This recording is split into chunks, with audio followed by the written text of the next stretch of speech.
ক্ৰিকেটৰ পৰা অৱসৰ বিৰাট কোহলীৰ ইংলেণ্ড ভ্ৰমণৰ আগতেই অৱসৰৰ কথা ঘোষণা।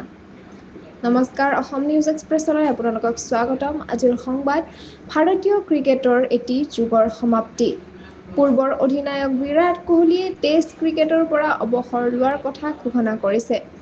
মাত্ৰ 6 সপ্তাহৰ পিছতে ইংলেণ্ড ভ্ৰমণৰ আগতে ৩৬ বছৰীয়া কোহলীয়ে এই সিদ্ধান্ত লোৱাত দলটোৰ বাবে এটি ডাঙৰ ধাক্কা হিচাপে বিবেচিত হৈছে। ভাৰতীয় ক্ৰিকেট কণ্ট্ৰোল বৰ্ড অৰ্থাৎ BCCI শনিবাৰে পুৱা তেওঁ নিজৰ সিদ্ধান্তৰ কথা জনায়।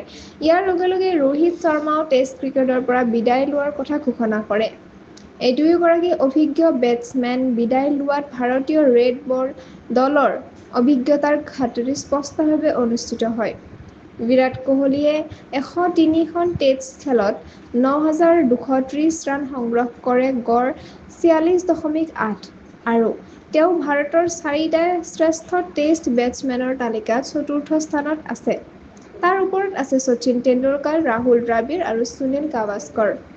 কোহলীয়ে নিজৰ ছ'চিয়েল মিডিয়াত এক আৱেগপূৰ্ণ পষ্টৰ জৰিয়তে কৈছে যে এই ফৰ্মেটে মোক পৰীক্ষা কৰিছে, গঢ়ি তুলিছে আৰু জীৱনৰ বহু পাঠ শিকাইছে।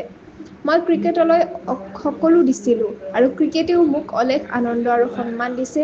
আজি মই কৃতজ্ঞতাৰ মনত অৱসৰ লৈছো। এই সিদ্ধান্ত কেৱল ক্ৰিকেট ভক্তসকলেই নহয়, ভাৰতীয় দলটোলৈও এক নতুন অধ্যায় আৰম্ভ হোৱাৰ সংকেত।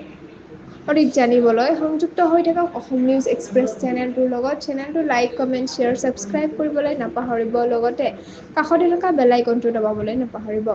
ধন্যবাদ।